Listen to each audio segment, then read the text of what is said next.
Cal, why don't you tell us a little bit about yourself? I've been a worship leader for most of my life here in Winnipeg, which is where I grew up. I have a wonderful wife. Her name is Annika, and I have the world's most excellent son named Woden. And yeah, I mean, who am I? You know? Okay, I have to work on that. Yeah, Yeah, that's right. yeah. But yeah, so I grew up here in Winnipeg, and I spent the majority of my life doing music with my family. You know, church music. Grew up in the church, and my parents were a part of a traveling gospel quartet with another couple, and it was called Power and Praise, and that's where I got kind of like my baptism into. Classical like worship music Yeah. from like the 60s and the 70s, you know, Keith Green and Second Chapter of Acts, and Michael W. Smith was just coming onto Yeah. the scene, you know, like he was coming out with like Friends, and Oh, it's vintage. yeah, you know, like this, which I think describes my worship style, you know, in one word, would be that, you know, because like that's where my roots are. Yeah. You know, so like Andre Crouch and Keith Green, I think I might have mentioned already, but you know, he was like the first artist that I actually sang one of his songs in front of a crowd. Yeah. You know, like was My Eyes Are Dry, you know, which was like one of my favorite tunes. Yeah. And then it just went from there. It was like my parents decided that they were going to get all the kids, you know, together. We had myself and my sister, and the other couple had 3 kids as well. And then my brother Mike came a little bit later, and they put together like a little group. We were called the Pipettes, you know, because Power and Praise, Pip, and all that yes, stuff, right? the Yeah, Pipettes. the Pipettes, yeah. Like, and we, you know, we're put on stage, you know, at a very young age, you know, and our parents were very powerful examples when it came to worship and worship music in the church. And I grew up sitting on my mom's piano bench, turning music for her, you know, and then I started doing like the, you know, those transparencies, you know, like the old churches have and all Yes, that. Yeah. yes. And soon I was, you know, in front of the church, you know, helping to lead. And a lot of experience working with churches here in Winnipeg.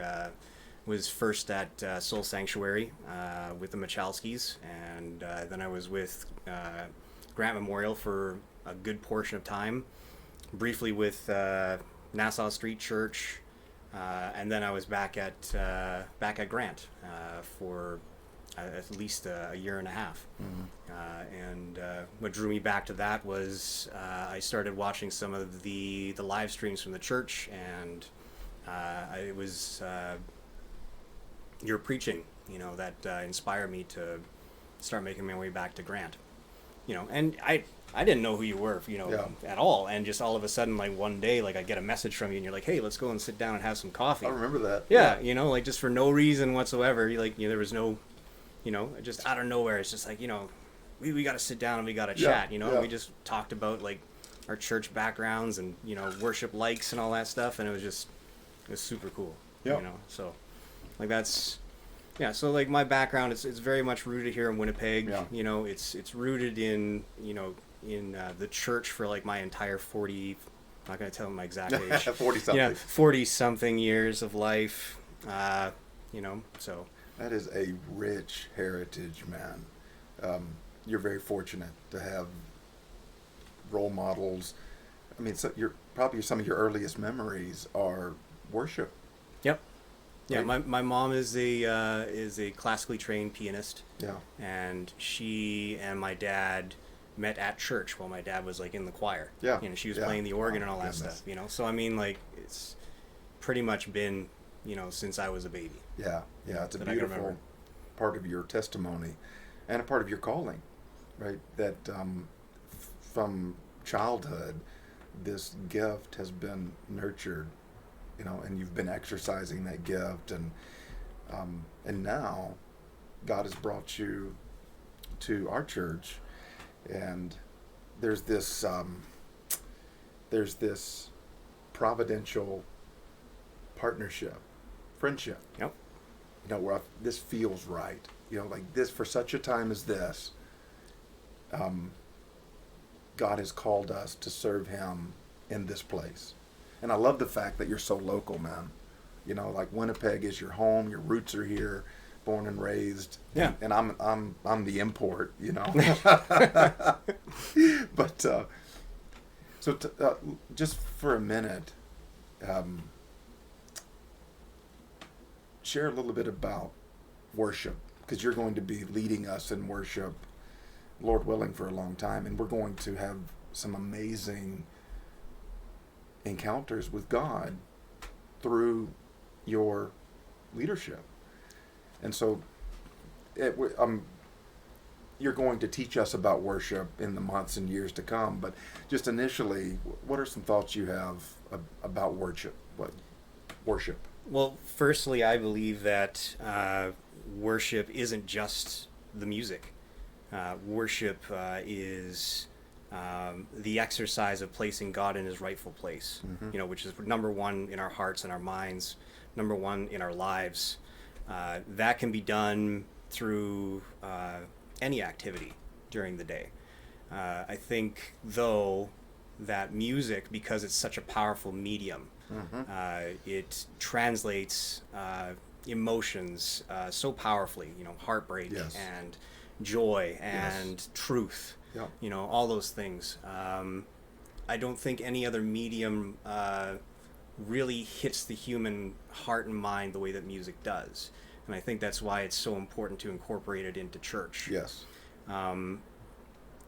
And I firmly believe that all forms of music, be it like a large band or be it just like one musician with one instrument, like as long as we are keeping the message pure, as long as we, like you and I, are walking in lockstep together, if your message and your word is what my music is preparing the congregation to receive, I think that's probably the most important part there. Yeah, that's a potent partnership. Yeah. Right, where the spirit, the same spirit that is inspiring me to preach the word, is filling you and inspiring you to lead people in worship. Yeah. And it's so powerful, man. Yeah. Like I heard somebody say one time, if you could choose between creeds or anthems, always choose the anthem. Yeah. Because music has a way. That's why in Vacation Bible School, we sing our theology. Yeah. Right? And you remember that stuff. Yeah. And you're instantly transported. You are, yep, instantly, absolutely. man. Yep. People, let's be honest, people struggle to remember a sermon from last Sunday. Yeah. But they'll remember a song for years. Yeah. And so that's the power. God created us that way. Yes. To respond to music. And music, I think I describe music as liquid truth, right? Worship music. Yeah. So people can put up their defenses, and sermons can just bounce off of shields. Sure. But everyone has chinks in their armor, and worship is like liquid truth that can find the cracks. Find the cracks, man. Absolutely. Yeah. And it really disarms people. Yeah. So that when the word is presented, they're vulnerable, right? They're open. Yeah. It's like the ground has been tilled up, ready to receive the seed. Yeah, I see my role as a worship leader as the one that prepares the heart to receive the word from the pastor. It's kind of like I'm the one who's going to go forward and I'm going to till the soil. Yes. Open it up. And then the pastor comes through and he just lets the seed go. Seed of the word. That's it, man. So I mean, like, in order for that to like take root, and it's going to come in many forms. Like it's going to come in the form of worship music, which I am currently working very diligently on. It's going to come in the form of prayer. It's going to come in the form of like the spoken word. Like scripture reading. But I mean, like I am looking forward to, number one, like myself exhorting God through music, Yes. but also us as a congregation together, whether it be, you know, in a digital, you know, congregation as we are now, or in person in a church together. Yeah. You know, like the number one thing that, you know, like really gets me going, like spiritually, if I can say it that way, is when people are agreeing together corporately that, you know, God is number one through music. That's right. You know? Yeah. There's supernatural potential in that environment. Jesus said, when I am lifted up, I will draw all men to myself. And so when we lift him up, and that's what worship is, hopefully that's what preaching is. That's what the goal of Christianity is, right? Let's just exalt Jesus and then let him do the rest. Yeah. You know? Well, very, very powerful things happened, you know, like whenever the characters, you know, the people that were written about in the Bible would worship, you know, like That's right. during one of the greatest triumphs in Israel's history when they crossed the Red Sea and all that, you know, that's when Miriam broke into song, you know, when Paul and Silas were in chains, you know, and they're at like the That's right. very bottom of, you know, like In the dungeon. yeah, they're in a dungeon, you know, they're stuck there like at the, you know, possible bedrock, you know, bottom part of their life there and all that. They sing, you know, and then in that, you know, comes the earthquake. Yeah. Breaks the chains and the walls. And that's powerful. Yeah. You know, Job, after everything had been taken from him, it said he worshipped. Yes. Right? I mean, in that moment. And nobody could understand why. No, that's right. Though he slay me, yet I will hope in him. And so I'm telling you, man, God has called us here to help people encounter him in ways that are so much beyond our personal abilities, right? Like, I mean, you're an excellent musician, but at the end of the day, it's about your heart, and that's what I love about you. You're gifted, but it's your heart for Jesus that I think people are that's gonna shine through, man. Yeah. You know, and when you're worshiping, like we are following you into worship, right? So it's something that you're doing personally, that we're just joining you as you take us into the presence, you know, and I have a similar attitude about preaching, you know, like I'm just a conduit, man. Yeah. Right, I'm just like the delivery boy. And it's so apparent too, you know, like it's so apparent, you know, like I the want Bible. Yes, I want to push the Bible into the spotlight, right, and say if you have a problem, hopefully, if you have a problem, it's not with the sermon, it's with the Word. Yeah. Right. So you need to deal with. But anyway, all that to say, I'm so glad that God has called you for such a time as this, that we get to be friends. Our families are close, and I love you. I love your family. Oh, I love you, man. And like I really am seriously excited. There's this sense of anticipation. Yeah. So. Yeah, I'm truly blessed that this is this opportunity has been presented to me, you know, because like it's just a continuation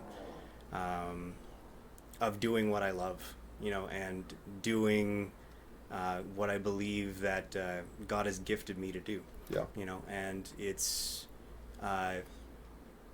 my privilege to use the gifts that He's given to me in His name. You know, it's truly a privilege and a pleasure. Yeah, I love that. It is a privilege and a pleasure. Yeah. For me as well. And so you guys will get to know Cal and his family in the days ahead. Yeah. Buckle up, hang on. It's going to be an awesome ride.